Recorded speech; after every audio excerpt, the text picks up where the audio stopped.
Hi everyone, Aaron here for Zollotech, and iPhone 10 was released today to the public around the world, and I thought I'd go over what's new to give you a quick comparison with previous generations of phone, such as the iPhone 8 Plus and older.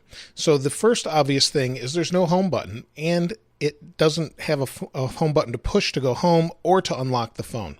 We now have Face ID, it unlocks, and we swipe up. Similar to swipe to unlock, we now swipe up to go back to the home screen and to do everything else. We also use swipe up to do gestures such as the multitasking, and that's changed also.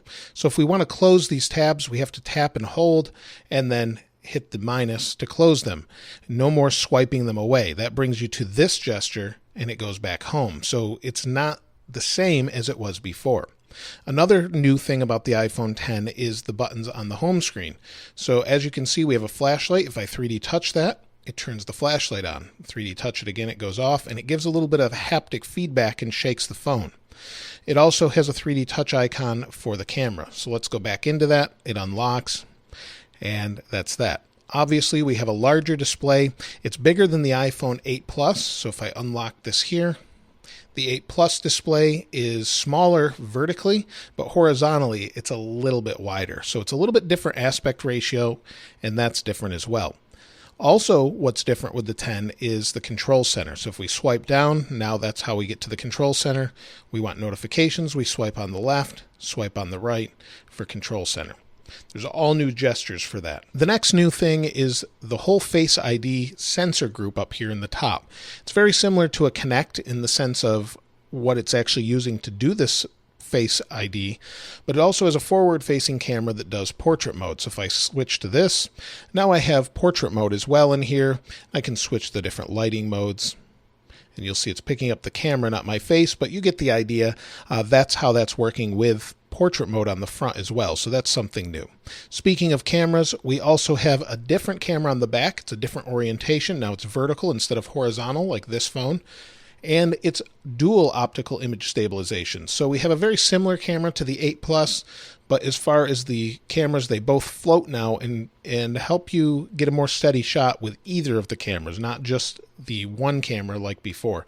The telephoto camera on the 8 Plus does not have that stabilization, so that's a nice new feature.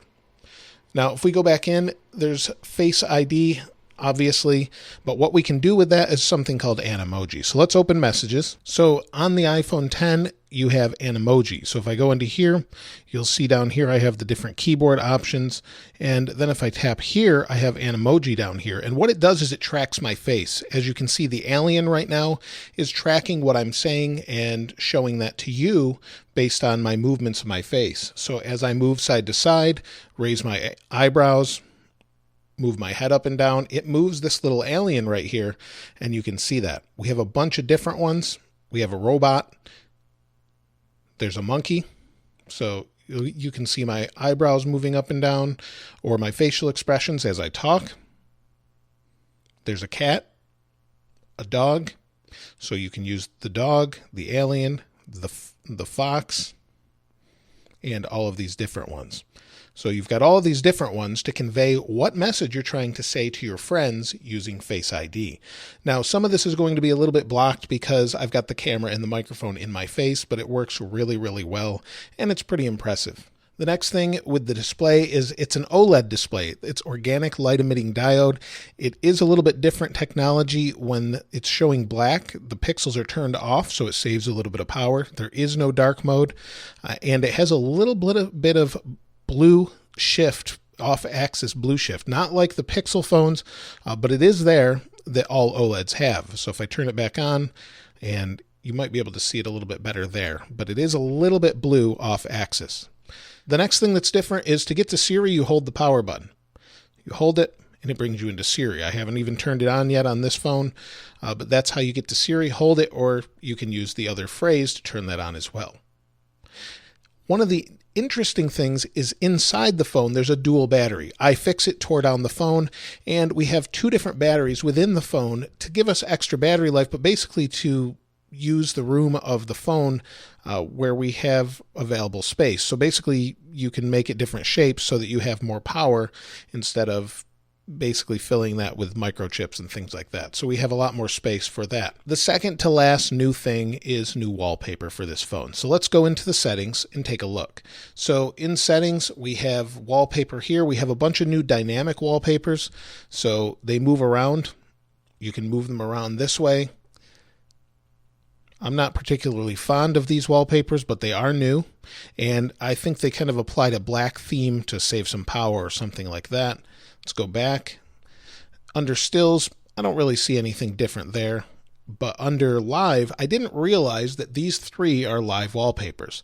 So this moves depending on how much pressure you put on the screen. All of them move. So we'll go back to this one. Again, we get the same effect. It's pretty neat.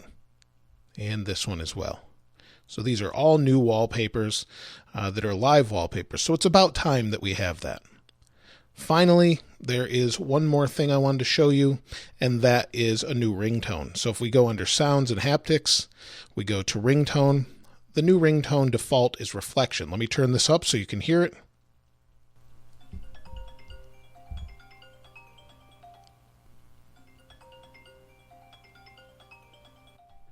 So that's the new default ringtone, and that's pretty much it for what's new. Forward-facing camera, the whole touch or face sensor rather, is all new wallpapers, no home button, new display, new design. It's pretty great, I think, and I'll be using it for a while before I do a review, just to give you a really thorough review. And let me know if there's anything specifically that you haven't seen elsewhere that you'd like to know about this particular phone. As you can see, it's definitely smaller than an 8 Plus, but it's also a little bit bigger than an 8. But either way, let me know your thoughts in the comments below. If you haven't subscribed already, please subscribe and like. As always, thanks for watching. This is Aaron. I'll see you next time.